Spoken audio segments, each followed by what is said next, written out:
Start. Cerebral palsy. अब हम ये बात करते हैं कि सेरेब्रल पैल्सी है क्या। सेरेब्रल पैल्सी जो होती है वो हमारी ब्रेन पैरालिसिस होती है।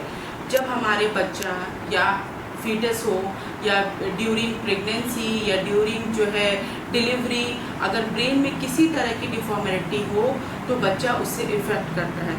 ठीक है, अब हम इसको कैसे कैसे सेरेब्रल पैल्सी को रिकॉग्नाइज करेंगे, कैसे हम उसका क्योर करेंगे, ये हम रिहैबिलिटेशन में जानते हैं। फिजियोथेरेपी रिहैबिलिटेशन में इसके बारे में हम डिस्कस करते हैं, हम पेरेंट्स को इसके बारे में समझाते हैं, क्योंकि ये वो डिफॉर्मिटी है जिसमें आपके बच्चे के ठीक होने के या नॉर्मल होने के चांसेस बहुत ज़्यादा होते हैं। जो बच्चा, एक नॉर्मल बच्चा जो कि ब्रेन पैरालिसिस से अफेक्टेड नहीं है, अगर वो 1 महीने में ग्रो करता है तो उसकी वो 1 महीने की ग्रोइंग उस ब्रेन पैरालिसिस से अफेक्टेड बच्चे को 3 महीना लगेगा वहाँ तक पहुँचने में। बस इतना समझना है कि आपका बच्चा कुछ नॉर्मल बच्चों से, नॉर्मल तो सारे बच्चे हैं, नॉर्मल बच्चों से थोड़ा पीछे है फॉर ग्रो। ठीक है, उसमें पोस्चर डिफॉर्मिटी हो सकती है, उसमें जो है स्पीच डिले हो सकता है। तो वहाँ तक पहुँचने के लिए आपको बस एक मेहनत करनी है। हर बच्चे को, एक माँ को मेहनत करनी पड़ती है 2 साल तक उसको नॉर्मल बच्चा बनाने के लिए।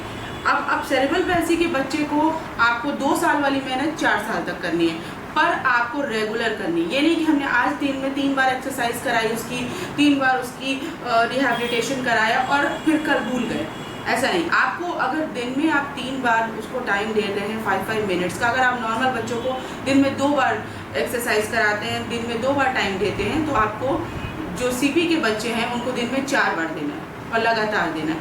मेहनत से और आपकी डिटर्मिनेशन से आपका बच्चा बिल्कुल नॉर्मल बच्चों की तरह हो सकता है। पहले तो इस चीज़ के लिए मदर को मेंटली बहुत स्ट्रॉन्ग होना पड़ेगा, क्योंकि हम कई बार क्या होता है कि हम क्यों ढूंढते ढूंढते ही बहुत टाइम लगा देते हैं। क्यों हुआ हमारे साथ, ये मेरे साथ क्यों हुआ, कब हुआ, कभी भी हो सकता है। ड्यूरिंग प्रेगनेंसी, डिलीवरी, वो सब चीज़ों पे हम डिस्कस करेंगे पूरा।